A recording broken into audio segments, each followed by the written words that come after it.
I'm standing here in the heart of East Memphis, at Memorial Park Cemetery, very near the interstate I-240 and Poplar. If you listen to some of the old timers that's been around a few decades, in this nicer, fancier neighborhood, you would think that nothing ever happened here, that nothing was ever interesting, that everyone was happy, everyone got along, and the good old days are behind us now, I guess, as some might say. But I'm standing here and I'm looking at this tombstone. It's been discussed on the internet before, but it's worth discussing it again. It's flat. Nothing above ground to make it stand out. Flat just like all the rest at the cemetery.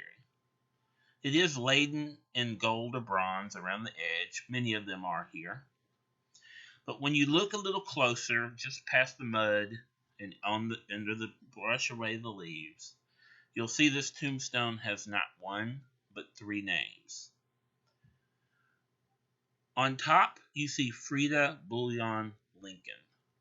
That's the name, if you had been here in 1961, that you would have seen in the commercial appeal in her obituary. In that day, an Episcopalian seamstress passed away at the Shelby County Hospital of a heart condition. And if you do like what most people do, the story would stop there. But that's not where her story started. Her early life was very different. So historians look at the records and they're a little unsure exactly where she was born.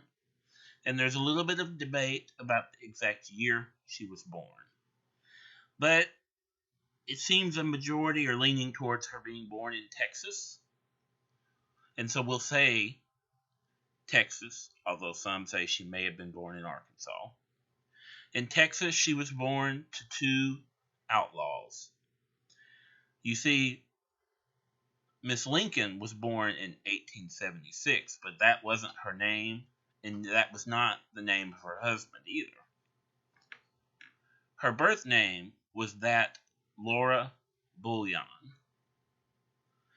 Being born to outlaws in one of the poorest, wildest, untamed lands at the time, her life wasn't going to be easy. Very early on, she fell into prostitution, and almost all of her known acquaintances were also outlaws, train robbers, bank robbers, shooters, murderers. With these as a friend, and no way out, you can imagine where the story might go. And you'd be right. You'll see in the pictures here an artist rendition of a train robbery. It's one of the most talked about train robberies in the Wild West stories. But you have to remember that when we look at these stories, that somebody was making money. So the better the story, the better it sold. Laura Bullion was a hit. She's now known as one of the top well-known of the female outlaws of the Wild West. She ran with such known names as the Wild Bunch and the Sundance Kid. In my presentation here, I realized I made a quick mistake. I said William Carver. That was actually another member of the gang who had a relationship with Laura. Her boyfriend, and that I'm speaking of, or her love, is Ben Kilpatrick. He is who would die after all of the long wait to leave prison. William was captured first, and the sheriff and his deputies and Pinkerton detectives found Laura at the nearby inn, preparing to leave in a hurry. She was found with a suitcase of the banknotes taken from the train robbery. The media picked up the story at the time. It was newspapers, and headlines flashed.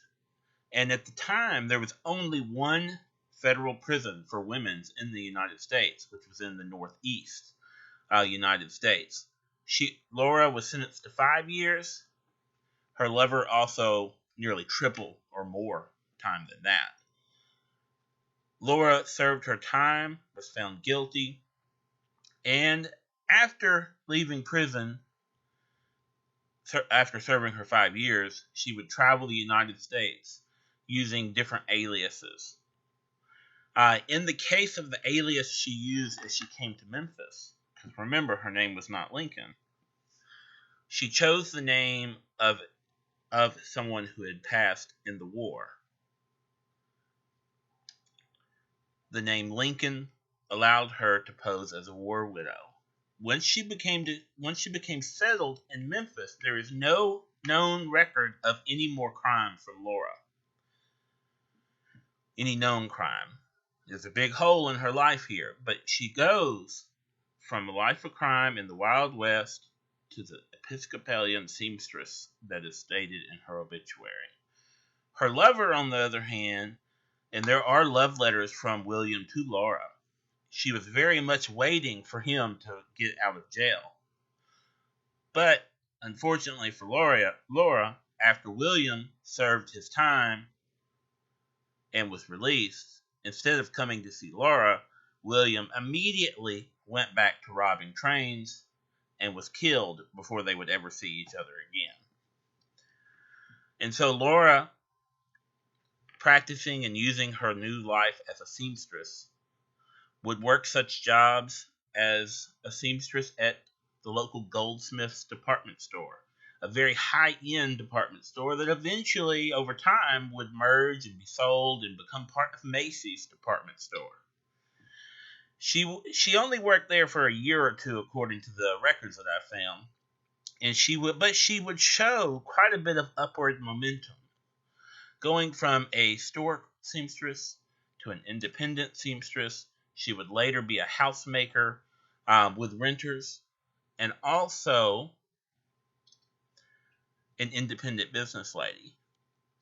As you look over the decades of the 30s and 40s in the newspapers, you will periodically see her make an appearance in the ads, advertising her services as a seamstress.